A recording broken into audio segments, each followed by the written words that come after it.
Olá pessoal, bem-vindos à disciplina de Física.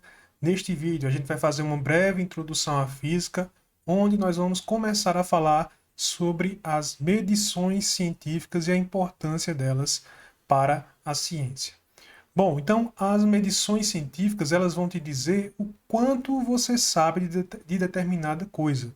Então na ciência e na física, por exemplo, que é uma das ciências naturais, para você saber de algo, você tem que medir esse algo. E só que essas medições científicas, elas não são algo novo na história da ciência. As medições científicas, elas vêm acontecendo desde que a ciência surgiu há muito tempo atrás. Então, uma dessas primeiras medições importantes foi feita pelo Eratóstenes de Cirene, na cidade de Alexandria. O Eratóstenes viveu de 276 a.C. até 194 a.C., então viveu há muito tempo atrás. E o que o Eratóstenes conseguiu fazer foi determinar o tamanho da Terra, ou seja, determinar qual a circunferência do planeta Terra. Bom, o Eratóstenes ele foi um bibliotecário da grande biblioteca de Alexandria, né, a famosa biblioteca de Alexandria, a maior biblioteca da antiguidade. Ele foi um grande sábio, escreveu sobre muitos assuntos. Dentre esses assuntos, ele escreveu sobre filosofia, sobre temas relacionados à física, à matemática e até mesmo assuntos literários. No entanto, o Eratóstenes de Cirene, Cirene é a cidade onde o Eratóstenes nasceu, ele é mais lembrado pelo seu cálculo do tamanho da Terra. Porque esse cálculo, embora tenha sido feito há muito tempo atrás, né, há mais de 2.200 anos atrás, mesmo assim esse cálculo tem uma alta precisão. E nesse tempo, Eratóstenes ele não tinha o auxílio que a gente tem hoje de computadores, calculadoras, satélites, esse tipo de coisa. Então, o cálculo do Eratóstenes ele é muito simples e ele utilizou apenas coisas do seu cotidiano para fazer esse experimento, para fazer essa medição. Então, vamos agora discutir como é que o Eratóstenes conseguiu, há tanto tempo atrás, fazer essa medição do tamanho da Terra. Bom, primeiramente, o Eratóstenes observou o seguinte: durante o meio-dia do solstício de verão é o dia mais longo do ano. Então a gente tem aí uma variação, tem dias que o dia, né, o período em que o Sol está no céu, ele é mais curto, tem dias que esse período é mais longo. No dia do solstício de verão, você tem o Sol por mais tempo no céu, portanto você tem o dia mais longo do ano. Então, durante o solstício de verão, ao meio-dia, o Eratóstenes observou que na cidade de Alexandria, uma estaca colocada no chão fazia sombra. Ou uma estaca, ou um obelisco, qualquer coisa fincada no chão fazia sombra. Ou seja, as coisas faziam sombra ao meio-dia do solstício de verão. Isso foi o que Eratóstenes percebeu na cidade de Alexandria. No entanto, Eratóstenes tinha acesso a muitos pergaminhos, muito conhecimento que estava presente na biblioteca de Alexandria. E em um desses pergaminhos, o Eratóstenes leu que ao meio-dia do solstício de verão, na cidade de Siena, que ficava a uma certa distância de Alexandria, em um poço dessa cidade, ao meio-dia do solstício de verão, o sol iluminava o fundo do poço.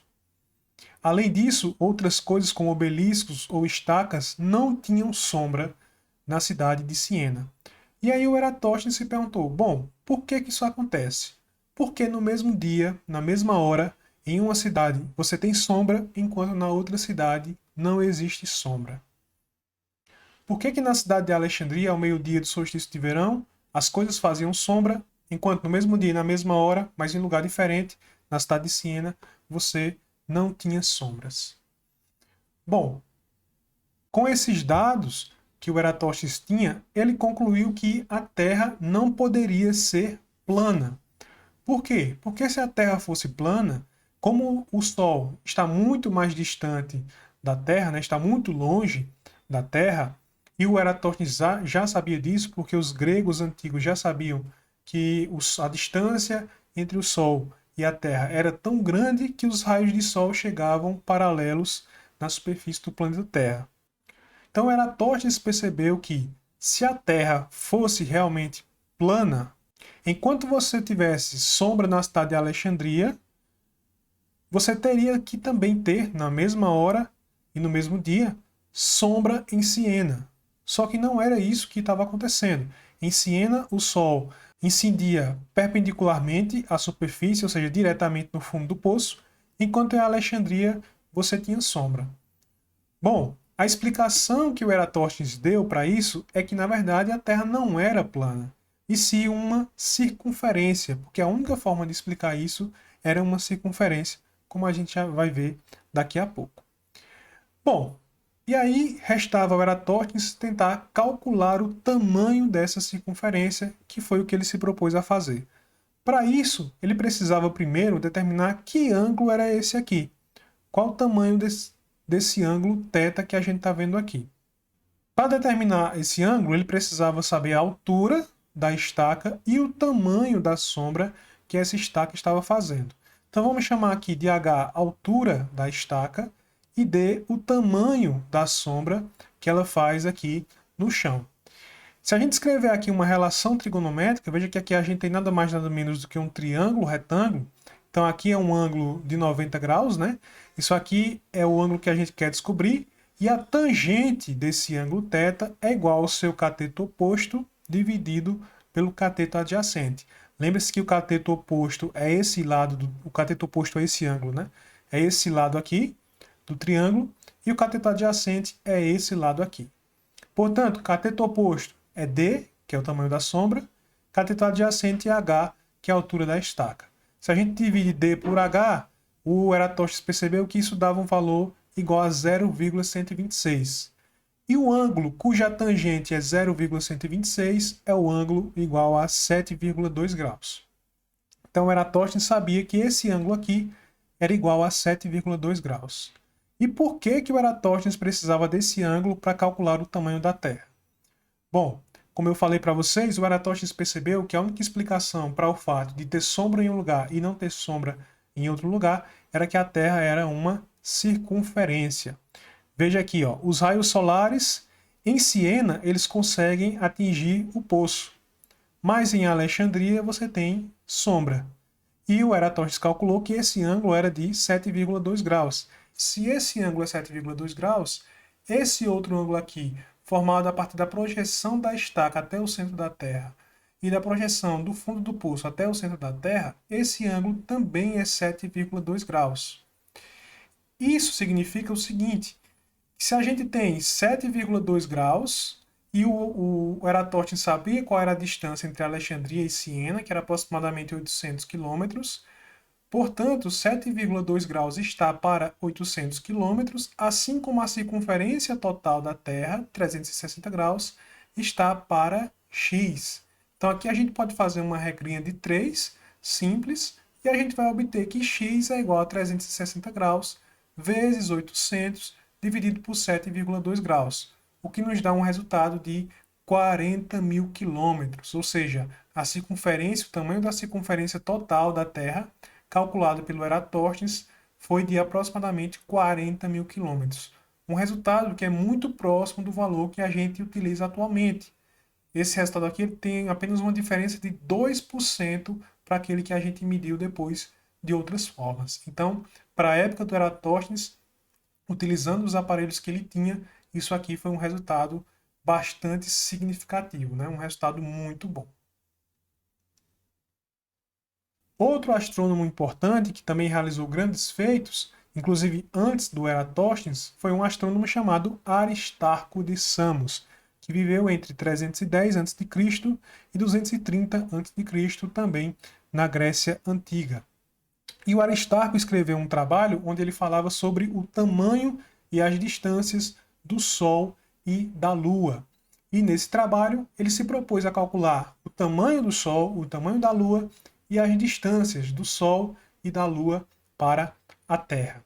Embora os resultados que ele obteve não sejam resultados muito precisos, com base no que a gente tem hoje, o método que ele utilizou era o método correto, só que ele não tinha os dados e os instrumentos necessários para fazer observações mais precisas. Por isso que ele chegou aos resultados com um erro significativo. Mas vamos lá tentar entender qual foi o pensamento de Aristarco para determinar primeiro o tamanho da Lua. Então, para determinar o tamanho da Lua, o que é que o Aristarco fez? Ele imaginou primeiramente um eclipse lunar. Então, quando é que a gente tem um eclipse lunar? Basicamente, o eclipse lunar acontece quando a gente tem a Terra posicionada exatamente entre a Lua e o Sol. Então, o que acontece aqui é que a Terra ela vai bloquear os raios de luz e os raios de luz não conseguem chegar na Lua, por isso a gente tem o eclipse lunar. O Aristarco, aliás, conseguiu determinar que esse tamanho aqui da sombra da Terra, veja que o Sol ele vai projetar uma luz, né, vai lançar uma luz aqui sobre a Terra e isso vai lançar uma sombra nessa região. O Aristarco percebeu que o tamanho dessa sombra aqui era cerca de 2,5 vezes mais largo que a Lua. Então, o tamanho dessa sombra era 2,5 vezes mais largo do que o tamanho da Lua. Além disso, durante um eclipse solar, quando é que a gente tem um eclipse solar? O eclipse solar acontece quando a gente tem a Lua entre o Sol e a Terra. Aí é a Lua que vai bloquear parte da luz do Sol. Note que o eclipse lunar ele acontece em todo o planeta. Todo o planeta consegue observar o eclipse lunar. Porém, o eclipse solar só acontece em pequenas regiões. Por isso que o eclipse solar ele é mais raro. Né? Ele só acontece em algumas regiões de uma vez e não toda a Terra, como o eclipse lunar. Então, o Aristarco percebeu também que durante o eclipse solar, o que acontecia é que a Lua, a sombra da Lua, né, aqui eu tenho a sombra da Lua, ia se estreitar e esse estreitamento tinha um tamanho de um diâmetro lunar. Ou seja, aqui durante o eclipse lunar, você tinha a sombra da Terra que era 2,5 vezes mais larga que a Lua. Só que essa sombra da Terra era um pouquinho menor que a Terra. Por quê? Porque esses raios solares aqui, pelo fato do Sol ser maior, né? Esses raios solares eles não viajam totalmente paralelo. Esse raio aqui e esse raio aqui, eles têm um pequeno estreitamento. De quanto é esse estreitamento? Ele descobriu isso calculando aqui pelo o eclipse solar, chegou à conclusão de que esse estreitamento era de um diâmetro lunar. Portanto, a conclusão que o Aristarco chegou é que a Lua, o tamanho da Lua em relação à Terra, era igual a 3,5 vezes menor do que a Terra. Então, a Lua era menor que a Terra, quanto menor? 3,5 vezes. Por que 3,5 vezes? Porque aqui, se esses raios fossem paralelos, a sombra da Terra seria esses 2,5 vezes, essas 2,5 vezes, mais esse diâmetro aqui. 2,5 mais um diâmetro lunar dá 3,5 vezes o diâmetro lunar. Ou seja, a Terra seria 3,5 vezes maior do que a Lua. E o resultado do Aristarco também foi um resultado muito bom aqui, né? Um valor que difere apenas 5% do valor que a gente aceita, que a gente utiliza atualmente. Então, para a época, o resultado do Aristarco foi um resultado muito bom. Por enquanto é só, pessoal.